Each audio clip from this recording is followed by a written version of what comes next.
trabalhos. Agora a gente vai começar o nosso segundo dia de seminário, Educação Integral Crer e Fazer, com o lançamento da publicação Percursos da Educação Integral em Busca da Qualidade e da Equidade. Para isso, eu convido ao palco a coordenadora técnica do SEMPEC, Maria Amable Mansucci, a coordenadora do Programa de Educação do Unicef no Brasil, Maria de Salete Silva, e a coordenadora de programas da Fundação Itaú Social, Giane Mello. Sejam bem-vindas.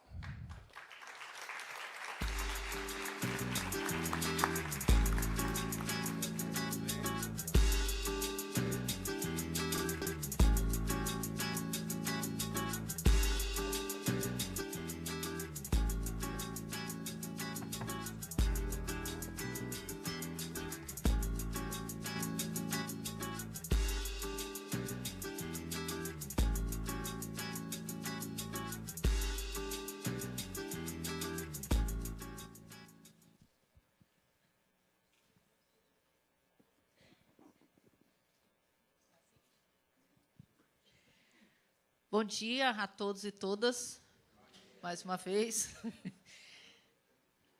Para nós, do Unicef, isso foi falado muitas vezes ontem, mas eu queria recuperar uma coisa muito importante do Prêmio Itaú Unicef, que é conseguir articular não só vamos dizer assim, um processo de premiação, em que você se inscreve, é avaliado, é visitado, que foi tudo descrito ontem lá naquele videozinho que a gente viu, mas a gente vai além disso. E vamos dizer assim, uma das coisas mais importantes desse processo do prêmio é que ele produz, sistematiza e dissemina conhecimento sobre a educação integral. Talvez ele seja mais importante até do ponto de vista do país e das redes de escolas, das ONGs, do que o processo em si, vamos dizer, da premiação, que é super importante para nós, até porque ele também é um processo que permite disseminação, registro, troca de experiências ao longo desses 2 anos. O prêmio não tem um ano só, né? Nosso prêmio é um prêmio de um processo de 2 anos, em que o tempo todo a gente está trabalhando com a avaliação de experiências e sistematização e disseminação de conhecimento sobre educação integral. E esse livro que a gente está lançando hoje, ele expressa com muita, vamos dizer assim, todas essas dimensões do processo do Prêmio Itaú Unicef, ao trazer o nome Percursos da Educação Integral. E a gente fala muito de percurso no prêmio. Nós temos, como a gente falou ontem, né, atingimos já a maioridade, deixamos de ser crianças e adolescentes. O prêmio está com 18 anos, entrando no 19º, terminará essa edição com 20 anos de percurso, não é pouca coisa.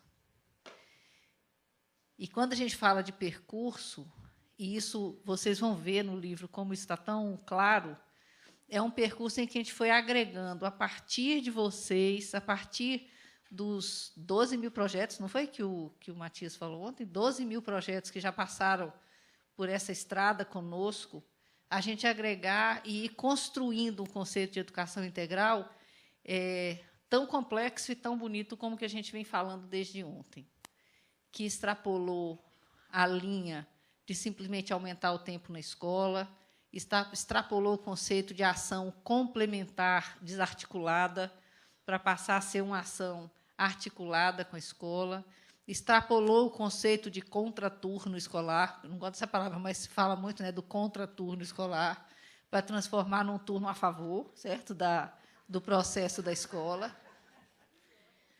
E aqui dentro, e o título dele é um título muito, muito caro para o Unicef, que é Qualidade e Equidade.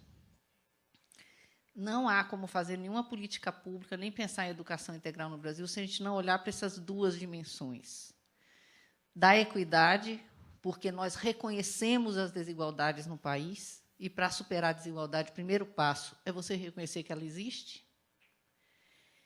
E da qualidade, porque não se supera iniquidade e desigualdade sem qualidade. Ontem a gente estava falando de um exemplo simples. Não se universaliza o acesso à educação sem qualidade. Ninguém obriga um adolescente a permanecer numa escola que não faça sentido para ele. Você pode obrigar um menino de 4, 5 anos, como a gente falou ontem. Vai lá, leva para a escola, a mãe leva, a mãe pega, ou a pessoa pega e estamos resolvidos, né? E o impacto da baixa qualidade sobre ele é até mais grave do que o dos meninos que podem interferir e opinar.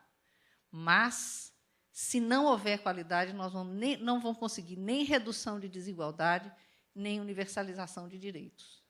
Aqui você vai ter, a Mabel e a Lidiane vão falar sobre a publicação em si, mas ela é de uma riqueza e de uma leveza super importante, porque aqui dentro você tem, além de conceitos e provocações, experiências que podem nos inspirar, como diz o nosso prêmio, né? Inspirar a nossa ação, sair da crença para o fazer, de maneira muito consistente e muito bacana, que foi esse processo todo que a gente viveu.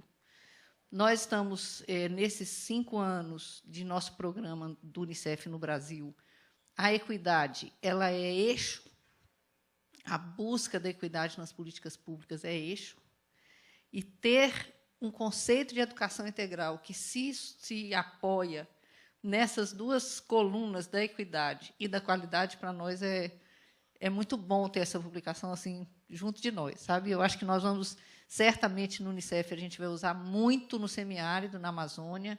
Eu sei que tem muita gente aqui que conhece e vive nessas regiões e sabe da importância da gente ter uma tradução do que é um percurso de educação integral em regiões onde a inequidade é maior.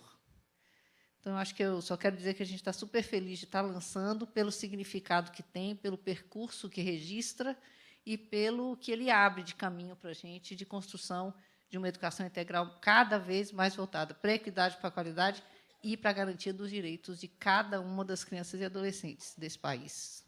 E vamos em frente, né? Acreditando e fazendo.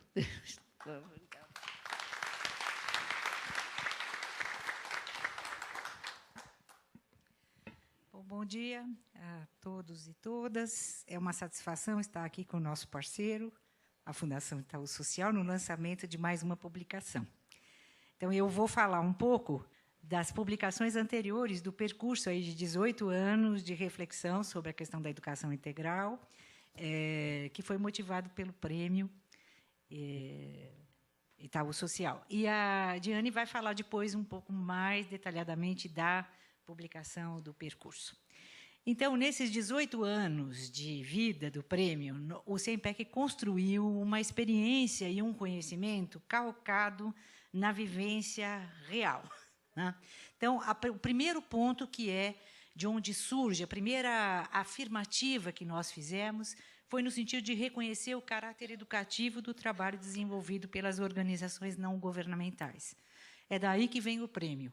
As organizações, elas são organizações da sociedade civil que estão num território altamente vinculadas com esse território, que se organizam para prestar um serviço e um serviço educacional, com um amplo vínculo com as famílias, né? Então, elas saem da realidade de vida de onde estão as crianças, adolescentes e jovens, se organizam para prestar esse serviço. Então, o reconhecimento de que elas têm um papel e que elas estão cumprindo ao longo da sua história, esse papel é o início da nossa conversa aí de educação integral. Um outro ponto foi conhecer uma profusão. Hoje, o Matias já falou ontem, a Salete colocou aqui 12 mil trabalhos. Nós, nesse período, nós mobilizamos e interagimos com 7 mil ONGs no Brasil, em todos os estados. E nós conhecemos aproximadamente 12 mil trabalhos, experiências vividas de educação nas realidades das ONGs. Então, isso no Brasil todo. Hoje, o prêmio está em todos os estados brasileiros. Nós temos lá representantes, certo, das ONGs que concorrem. Ao longo do percurso, foram 7 mil ONGs que se envolveram. Nós temos praticamente 25 mil, aproximadamente 25 mil ONGs no Brasil. Isso muda de ano para ano, porque algumas se dissolvem, outras surgem, certo? Mais uma média, mais ou menos, de 25 mil. Então, nós interagimos com 1/3 das organizações. Então, isso é forte. Então, nós conhecemos essa experiência e temos contribuído para fazer com que ela seja aprimorada ao longo do tempo. Nós participamos, então, por intermédio desse conhecimento, dos debates sobre as tendências e rumos da educação integral no Brasil, desde o início do prêmio em 95. Nós acompanhamos as primeiras iniciativas das redes de ensino, das escolas públicas, na implantação de programas de educação integral. Em Palmas, Belo Horizonte, Apucarana, Nova Iguaçu, nós estávamos lá conhecendo as experiências, acompanhando mais de perto. Nós colaboramos na formulação da proposta do Mais Educação, que é um programa promovido pelo Ministério da Educação, e produzimos, em parceria com a Fundação Itaú Social, a sistematização dos debates, das análises, das experiências.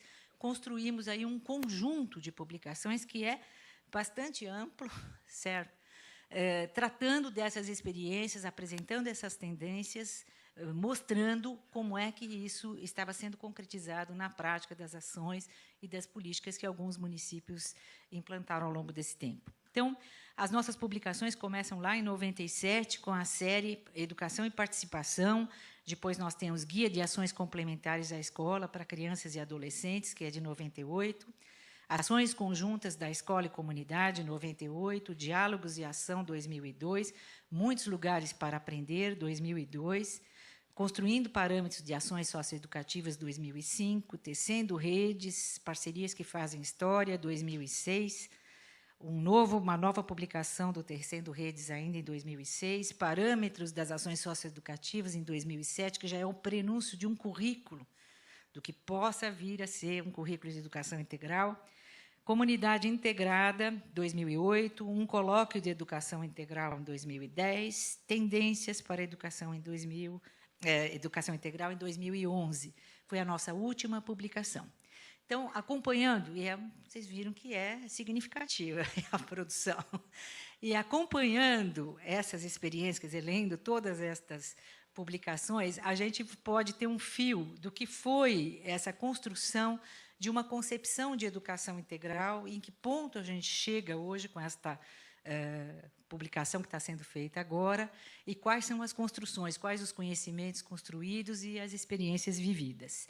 Então, assim, nós temos hoje uma concepção que é bastante forte e que ela norteia toda a nossa ação, uma concepção de educação integral que é baseada na ideia de desenvolvimento humano, que já foi tratado ontem aqui. Então, desenvolvimento humano pensado como uma condição multidimensional, que são todas as dimensões possíveis, física, cognitiva, intelectual, afetiva, social, ética, inserido num contexto de relações sociais. Então, ontem a gente até avançou um pouco nisso com a fala do André Lázaro, que fez uma fala interessante sobre a integralidade, que essa integralidade no ser humano nunca está pronta, e que o desenvolvimento permite que você vá investindo, estimulando cada vez mais as potencialidades do ser humano, e isto vai conformando a sua integralidade, que não termina nunca. Então, nós podemos continuar sempre fazendo isso. Quer dizer, educação integral é educação para toda a vida. Né? Ontem, acho que ficou bem interessante essa discussão, foi um acréscimo que a gente teve aí na ideia do desenvolvimento humano, que a gente já vem trabalhando com ela que vem pautando todo o nosso trabalho. Esse desenvolvimento humano é uma formação que busque promover o desenvolvimento de todas as dimensões como condição de cidadania, que ontem também já foi bastante tratado aqui, num projeto democrático de sociedade que garante direitos, proteção e inclusão social. Então, esta é a concepção. Quer dizer, esta é a ideia força, é a ideia mãe, e daí decorre tudo o que a gente, toda a operacionalização e toda a construção de conhecimento que advém dessa ideia. Essa ideia nos leva a afirmar duas premissas mesmo, quer dizer, nós não estamos discutindo mais se é assim ou não. Isto é verdade para nós. Não cabe apenas à escola promover a educação integral, e nem a ONG e nem a família, certo? Nessa dimensão de desenvolvimento tão pleno quanto a gente está concebendo a educação integral, né? Cabe, sim, à escola articular, como cabe à ONG, ou a outras instituições que existam no território, articular todas as oportunidades educativas que acontecem ao seu redor e participar da elaboração de um plano de educação em consonância com diretrizes da política, traçada para o município, para o Estado.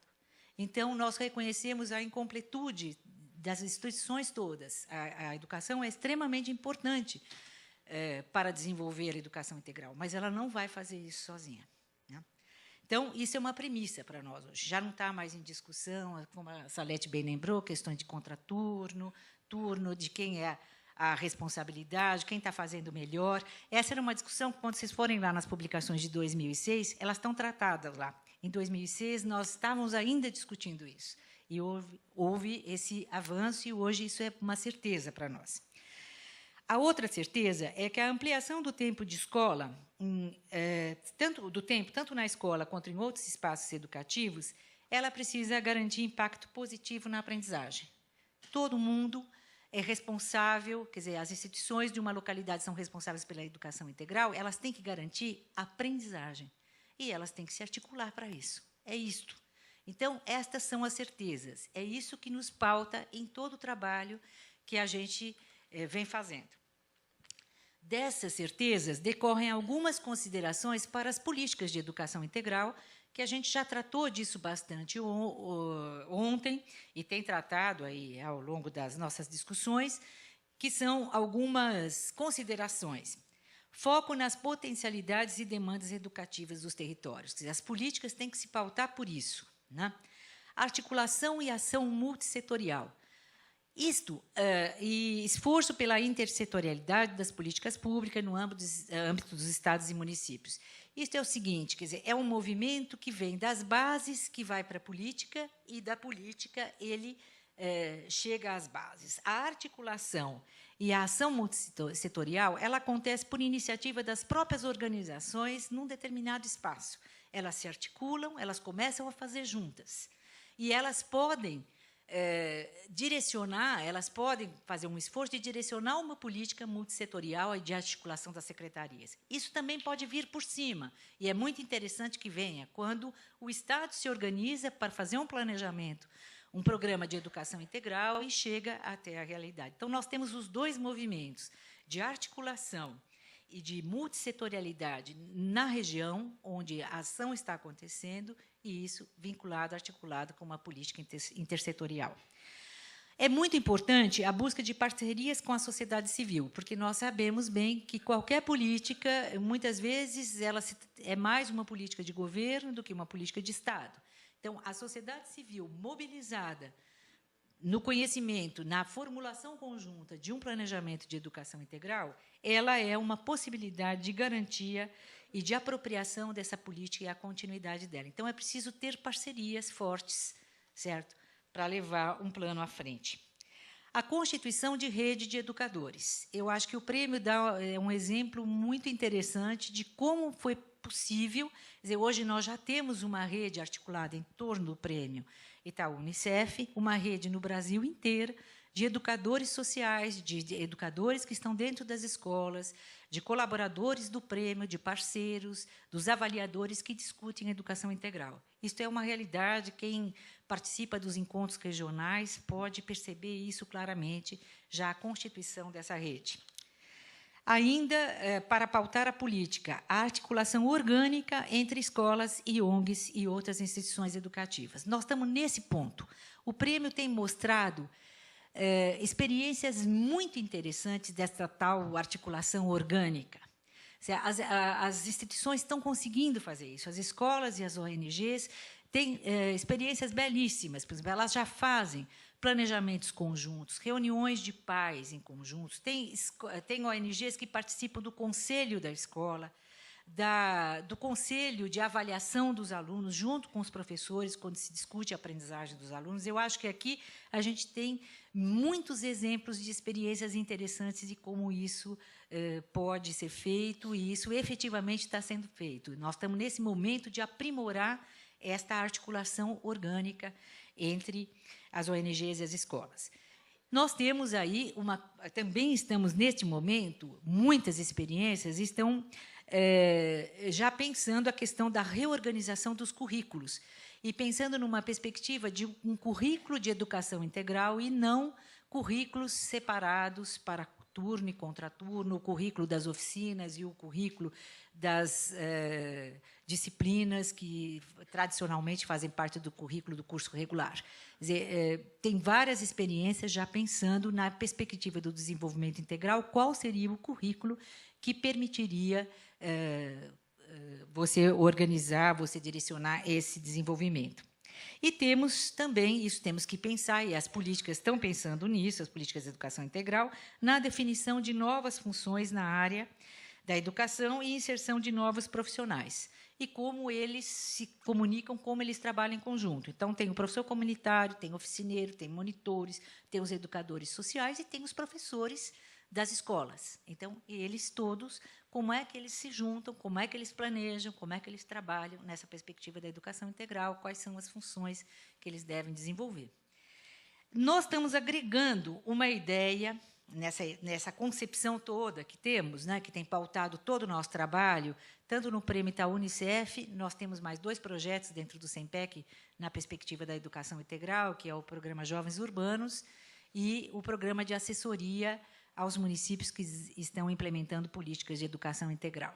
Então, estamos agregando uma ideia nova. O SEMPEC ele tem um conjunto de posicionamentos, são 6 posicionamentos, que dirigem toda a nossa ação. Então, toda a nossa filosofia, toda a produção do nosso conhecimento e a ação efetiva que a gente desenvolve está pautado por esses posicionamentos. Um deles é o da educação integral. O outro é um posicionamento relacionado ao letramento.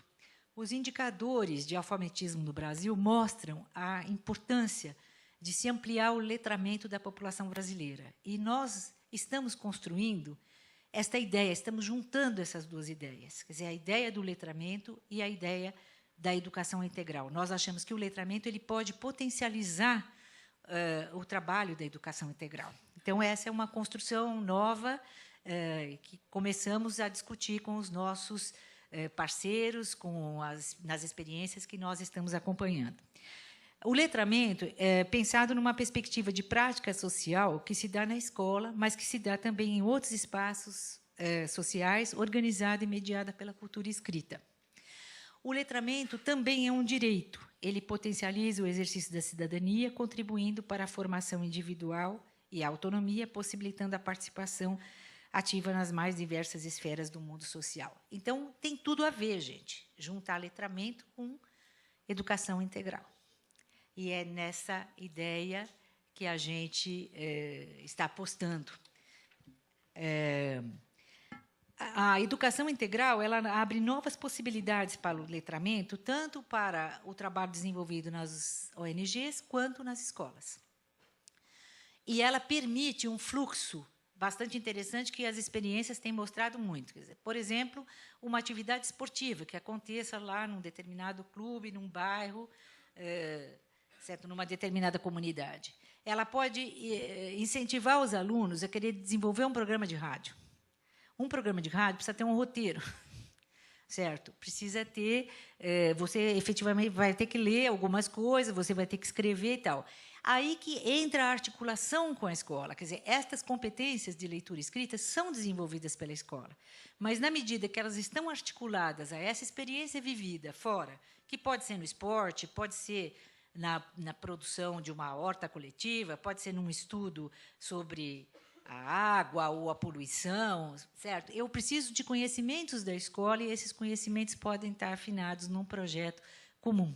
Então, isso traz uma vida nova para a escola. A escola não vai deixar de fazer o que ela tem que fazer e da maneira como ela faz, certo? Mas ela pode ganhar uma riqueza, certo? Um significado novo nessa perspectiva do trabalho conjunto que é feito fora da escola. Então, a gente está vendo uma possibilidade muito grande aí dessa articulação letramento e educação integral, na medida em que a gente pode articular diferentes possibilidades de aprendizagens no mesmo território, produzir trabalhos conjuntos, projetos. A gente tem a possibilidade de intensificar os vínculos com as famílias, com as comunidades e com a cultura local. Possibilitar a ampliação e a diversificação das práticas de letramento das crianças, adolescentes e jovens, criando oportunidades para que eles leiam mais, que eles leiam coisas variadas, que eles consumam, produzam experiências de letramento. A escola é um espaço importante para fazer isso, mas ela pode fazer isso de uma forma articulada, mais rica e mais significativa. Então, essas conexões de fora para dentro, de dentro para fora, trazem uma riqueza grande e um interesse mais legítimo dos alunos na realização das atividades que a escola propõe. E ela possibilita também que a gente aí entre mais efetivamente na questão do currículo, e, né, juntando desenvolvimento humano e ampliação das oportunidades de letramento, pensar um currículo que dialogue realmente com interesses e necessidades das crianças e dos jovens, currículo que seja mais flexível, que combine uma formação geral, integrada por componentes humanísticos, com componentes científicos, com recursos tecnológicos, com uma formação contextualizada na realidade de vida dos espaços onde essas crianças, adolescentes e jovens convivem, vivem, fazem suas experiências. Então, esta é a construção, e com isso que nós chegamos, certo? Com essas concepções, essas afirmativas, que já são verdades para nós, é que nós chegamos nesta publicação agora dos percursos da educação integral no Brasil, que é a experiência sobre a qual a Diane vai falar.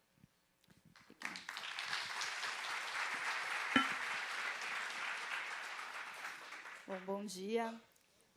Para nós, como a Salete já falou, Amabile, é uma alegria lançar novamente uma publicação que a gente sabe da importância que tem na prática de cada um de vocês, né? A gente sabe que esse acúmulo de conhecimentos, né, Amabile, transformado em publicação, é sempre para nós uma alegria.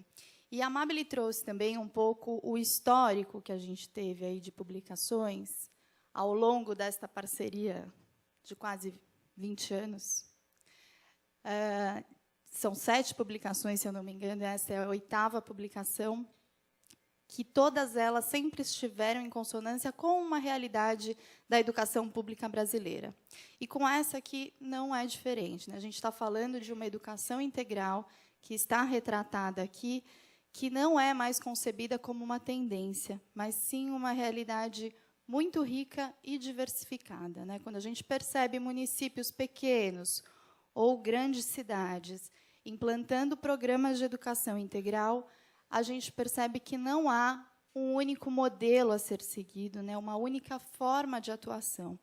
A gente percebe que, hoje, no Brasil, existe um cenário composto de múltiplas modalidades que respeitam, acima de tudo, as realidades de cada local, as suas características e suas necessidades, né? Então, foi pensando um pouco nesse cenário que, em 2012, a gente saiu aí em busca de visitar 20 municípios que têm projetos na área de educação integral. E a intenção aqui, todos receberão a publicação ao final do evento e poderão conhecer essas 20 experiências, não foi detalhar as ações ou aprofundar na própria experiência, mas sim realçar ideias e soluções que pudessem ser compartilhadas com outros gestores na área pública, né? Então, essa foi a ideia principal da publicação. O que a gente percebeu em comum, na maioria das experiências visitadas, foi a questão da ampliação da jornada do tempo escolar. Mas um desafio que se impõe a todas essas experiências é de dar um salto na qualidade do tempo ampliado na escola, em outros espaços da comunidade, ONGs, né, e outros equipamentos do território que são estratégicos para a educação integral, mas o grande desafio é garantir, como a Amabile já colocou, o impacto positivo na aprendizagem das crianças e dos adolescentes. Ontem a Salete falou repetidas vezes que não dá para falar em educação integral se a gente não falar de qualidade, de garantir essa qualidade. É tudo isso que nós, brasileiros, queremos e que cada gestor, na sua realidade, na sua cidade, procura para as suas crianças. Então, a gente dividiu a publicação, organizou em 4 capítulos, que eu vou falar um pouquinho deles, seguindo 4 eixos norteadores em qualquer política de educação integral, né? Que primeiro a gente vai falar da questão da metodologia e dos conteúdos. Então, como organizar esta nova forma de aprendizagem, né? Como é que a gente organiza este novo currículo? Como a gente estabelece uma relação de aprendizagem entre a comunidade e a cidade onde a gente vive, e como que a gente tem visto aí as tecnologias sendo utilizadas na educação. A gente, no capítulo 2, aí algumas fotos da apresentação, mas no capítulo 2, a gente vai falar de novas situações de aprendizagem, né? E de como isso pede um novo educador. Então, a gente vai falar qual é o perfil deste educador. Será que o mesmo professor que está lá nas 4 horas de aula, ele tem perfil para acompanhar essas crianças num tempo ampliado? Que conteúdos que ele também precisa desenvolver e que novas funções a escola precisa estabelecer para garantir a educação integral. Então, pensando nos oficineiros, nos professores comunitários, quem é esse novo profissional? No capítulo 3, a gente vai tratar de um assunto importante, que é a gestão do programa, né?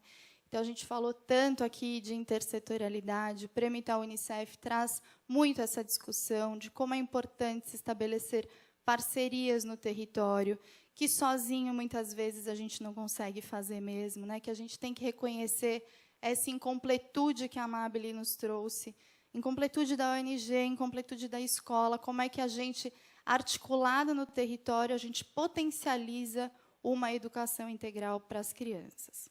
E, por fim, a gente traz um capítulo que fala de monitoramento e avaliação, que são aspectos importantíssimos quando a gente fala de um programa de educação integral. Estou vendo gente ali fazendo assim, que é gente que já passou por essa experiência e sabe o quanto é importante a gente avaliar os programas, identificar os desafios, melhorar, acompanhar. E, para a gente garantir esse impacto na aprendizagem, a gente precisa saber o que esse programa, de fato, está causando ali nas crianças e nos nossos adolescentes. Ontem, na coletiva de imprensa, um repórter fez essa pergunta, né? A gente consegue mensurar a aprendizagem de uma criança que está na educação integral de uma criança que não está? Existem impactos nessa aprendizagem? E a gente sabe que existem e que os impactos são grandes, mas a gente precisa aí fazer um monitoramento. Então, a gente traz aqui no livro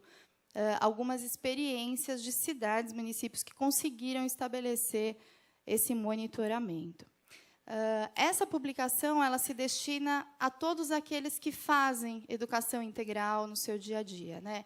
As ONGs que estão lá, a gente sabe que não é fácil estabelecer relação com a escola, né? Trabalhar em conjunto, como a Amabile falou, fazer parte do conselho, é um sonho que as ONGs buscam e a gente acredita que isso é possível, mas a publicação ela se destina principalmente aos gestores que estão com o desafio de implantar a educação integral em seus municípios, que muitas vezes encontram desafios que muitos outros gestores também encontram, e que a gente tentou trazer aqui nesta publicação algumas ideias e soluções para os mesmos desafios, né?